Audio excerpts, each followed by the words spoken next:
Hello students, once again welcome back to the Gyanjyoti coaching centre. আজকের ভিডিওতে আলোচনা করব তোমাদের যাদের ভিএসসি এনভায়রনমেন্টাল স্টাডিজ রয়েছে, তোমরা জানো তোমাদের এমসিকিউ কোশ্চেন আসবে পরীক্ষায়। তাই এই ভিডিওতে আমি আলোচনা করব 20টা এমসিকিউ কোশ্চেন নিয়ে, ঠিক আছে? ইম্পর্টেন্ট 20টা এমসিকিউ কোশ্চেন নিয়ে, ঠিক আছে?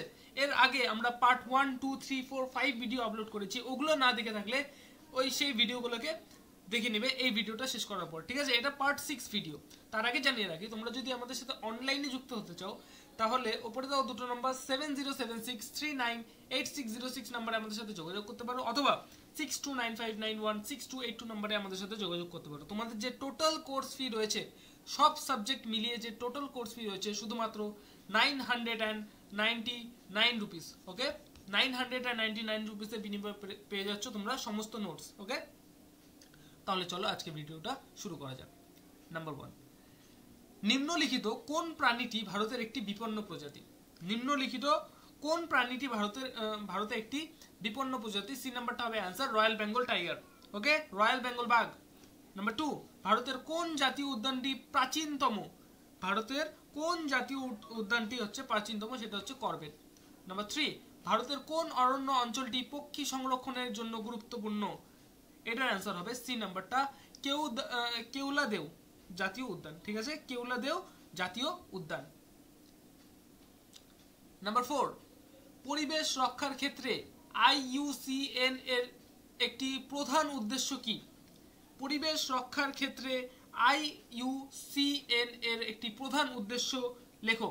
ঠিক আছে, সেটা হচ্ছে ডি নাম্বারটা, প্রাকৃতিক পরিবেশ সংরক্ষণ। কি বললাম? ডি নাম্বারটা, প্রাকৃতিক পরিবেশ সংরক্ষণ। নাম্বার 5, নিম্নলিখিত কোনটি ইনসিটু সংরক্ষণ পদ্ধতির অন্তর্ভুক্ত নয়? ইনসিটু সংরক্ষণ পদ্ধতির অন্তর্ভুক্ত নয় বলেছে। কোনটা?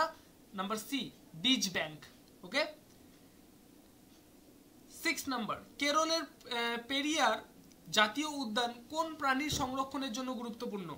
কি বলেছে? কেরলের পেরিয়ার জাতীয় উদ্যান কোন প্রাণীর সংরক্ষণের জন্য গুরুত্বপূর্ণ? সেটা হচ্ছে এ নাম্বার হবে, হাতি সংরক্ষণের জন্য। ওকে, নাম্বার 7, ঝুম চাষের ফলে কোন দূষক পদার্থ নির্গত হয়? ঝুম চাষের ফলে কোন দূষক পদার্থ নির্গত হয়? সেটা হচ্ছে CO2। ওকে, CO2, কার্বন ডাই অক্সাইড। বিভিন্ন উদ্ভিদ ক্লোরোসিস রোগের আক্রান্ত হয় নিম্নলিখিত কোন রাসায়নিক সংক্রমণের কারণে? ওকে, বিভিন্ন উদ্ভিদ ক্লোরোসিস রোগের আক্রান্ত হয় নিম্নলিখিত কোন রাসায়নিক সংক্রমণের কারণে? এটার অ্যান্সার হবে হচ্ছে বি নাম্বারটা, ক্লোরিন। ওকে, নাম্বার 9, ফ্লুরাইড জনিত দূষণের কারণে মানুষের শরীরে কোন অংশ ক্ষতিগ্রস্ত হয়? ফ্লুরাইড জনিত দূষণের কারণে মানুষের শরীরের কোন অংশ কি বলেছে ক্ষতিগ্রস্ত হয়? এটার অ্যান্সার হবে সি নাম্বারটা, হাড় ও দাঁত। এই দুটো অংশ মানুষের শরীরে ক্ষতিগ্রস্ত হয় কিসের জন্য? ক্লোরাইড জনিত দূষণের কারণে। নাম্বার 10, বনসৃজন প্রকল্প নিম্নলিখিত কোন দূষণ প্রতিরোধের ক্ষেত্রে সর্বাধিক কার্যকরী হয়? বনসৃজন প্রকল্প নিম্নলিখিত কোন দূষণ প্রতিরোধের ক্ষেত্রে সর্বাধিক কার্যকরী হয়? এটার অ্যান্সার হবে হচ্ছে এ নাম্বারটা, বায়ু দূষণ।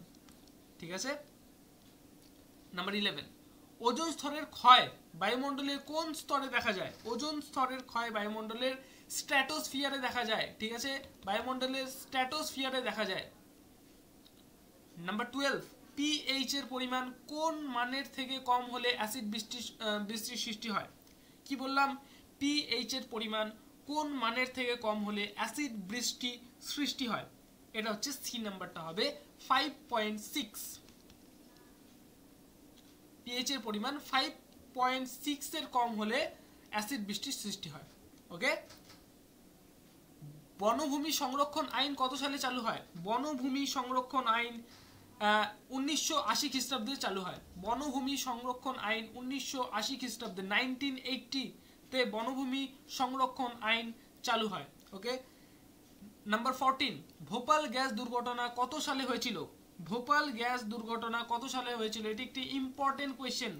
ভোপাল গ্যাস দুর্ঘটনা কত সালে হয়েছিল? এটার অ্যান্সার হবে ডি, 1984।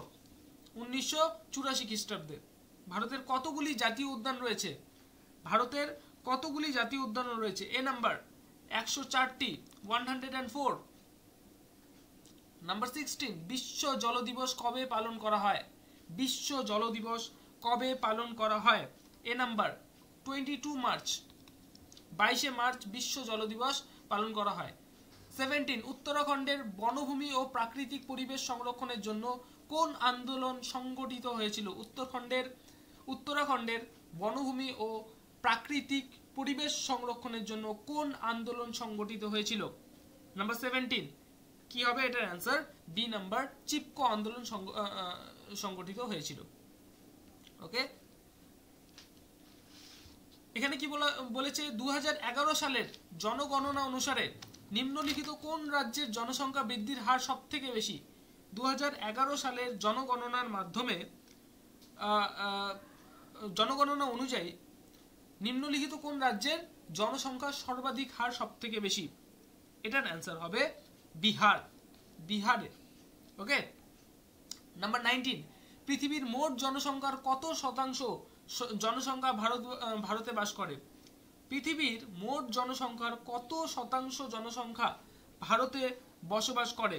এটার অ্যান্সার হবে বি নাম্বার 17.5%, 17.5%। এবং সবার লাস্টে রয়েছে নিম্নলিখিতদের মধ্যে কোনটি জল সংরক্ষণের পদ্ধতি নয়? নিম্নলিখিতদের মধ্যে কোনটি জল সংরক্ষণের পদ্ধতি নয়? বি নাম্বার হবে ভৌম জল নিঃসরণ। ঠিক আছে, ভৌম জল নিঃসরণ। আজকের জন্য এই ভিডিওতে, পার্ট 6 ভিডিওতে এই 20টা কোশ্চেন নিয়ে আলোচনা করলাম। নেক্সট ভিডিওতে আবার আরো 20টা কোশ্চেন নিয়ে আলোচনা করব। পার্ট 1, 2, 3, 4, 5 না দেখে থাকলে আবারও বলছি, পার্ট 1, 2, 3, 4, 5 না দেখে থাকলে এক্ষুনি গিয়ে সেই ভিডিওগুলোকে দেখে নাও। ঠিক আছে, তো দেখা হচ্ছে পার্ট 7 ভিডিওতে। Till that, keep learning, keep exploring. Thank you so much.